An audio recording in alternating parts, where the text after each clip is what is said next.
इटावा में एक पिता की हत्या का मामला सामने आया है, जहां कलयुगी बेटों ने अपने पिता की बेरहमी से हत्या कर दी है। बताया जा रहा है कि परिवार भरथना थाना क्षेत्र के मंगूपुर में रहता है, जहां वीरेंद्र सिंह नाम के शख्स ने अपनी 8 बीघा जमीन किसी व्यक्ति को बेच दी। इस मामले में जैसे ही वीरेंद्र सिंह के बेटों को जानकारी हुई तो उन्होंने अपने पिता वीरेंद्र की हत्या की योजना बनाई। इसी दौरान तीनों बेटों ने पिता की बेरहमी से हत्या कर दी और हत्या के बाद अपने पिता के शव को भरथना उसराहार मार्ग पर फेंक दिया। जैसे ही पुलिस को शव के पड़े होने की जानकारी मिली तो पुलिस ने तुरंत मौके पर पहुंचकर जांच शुरू की। जांच पड़ताल के दौरान पुलिस को व्यक्ति के बेटों पर शक हुआ। जब पुलिस ने कड़ाई से पूछताछ की तो आरोपियों ने अपना जुर्म कबूल किया। 2 तारीख में सुबह भरथना पुलिस को ये सूचना मिली थी कि मंगूपुर गांव के पास जंगल में एक डेड बॉडी पड़ी हुई है। इस डेड सूचना पर वहाँ पे इंस्पेक्टर साहब, सीओ साहब सभी लोग गए। बाद में उसकी शिनाख्त वहीं के रहने वाले वीरेंद्र के रूप में हुई। शुरू में क्योंकि ज़ाहिरा रूप से उसके चेहरे पर चोटें थी, पीएम कराया गया।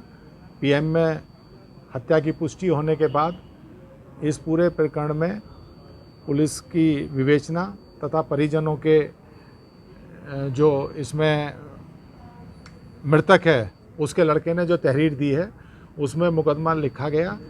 ये रिश्तों को कलंकित करने वाला एक केस है, जिसमें बच्चों के द्वारा, खुद के मृतक के 3 बेटों के द्वारा अपने पिता की हत्या की गई। वहीं एसपी ओमवीर सिंह ने बताया कि पहले भी वीरेंद्र सिंह ने अपनी जमीन से कुछ हिस्सा बेचा था, तब उसकी पत्नी ने आत्महत्या कर ली थी और अब दोबारा जमीन का कुछ हिस्सा बेच दिया, जिस वजह से बेटों ने अपने पिता को मौत के घाट उतार दिया है। इस वीरेंद्र सिंह ने 2012 में भी अपने हिस्से की कुछ ज़मीन बेची थी। उस समय इनकी पत्नी ने व्यथित होकर आत्महत्या कर ली थी। अभी अगस्त के महीने में भी अपनी ज़मीन में से कुछ हिस्सा इसने बेचा, जिससे इसके लड़के नाराज़ थे। लड़कों से इसने बातचीत भी करी तो शायद सुनता नहीं था। 1 तारीख में इसके 3 लड़के इसमें इकट्ठा हुए तथा इनकी आपस में बात हुई। उसी बातचीत में इन लड़कों ने, तीनों ने ये निश्चय कर लिया कि अब बाप को रास्ते से हटाया जाए। तो इनके द्वारा उसके साथ मारपीट की गई तथा उसके चेहरों पर घातक प्रहार किए गए, जिसके कारण और इन्होंने एक और बदमाशी करने का प्रयास किया। चेहरे पे अंगोछा रख के, जिससे कि बिल्कुल ज़ाहिरा वो ना लगे, अंगोछा रखकर उससे उसके चेहरे पे बहुत प्रहार किए गए।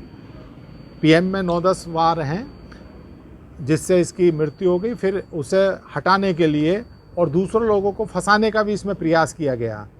जिन लोगों को ज़मीन बेची थी उन्हें भी फंसाने का इनके द्वारा प्रयास किया गया, लेकिन इंस्पेक्टर भरथना ने बड़ी सूझबूझ के साथ और बड़ी गहनता के साथ इसकी विवेचना की, तो उससे ये तथ्य प्रकाश में आए हैं। फिलहाल पुलिस ने तीनों बेटों को गिरफ्तार कर जेल भेज दिया है। साथ ही हत्या के मामले में पुलिस ने उनके खिलाफ आगे की कार्रवाई शुरू कर दी है। इटावा से अरविंद कुमार की रिपोर्ट।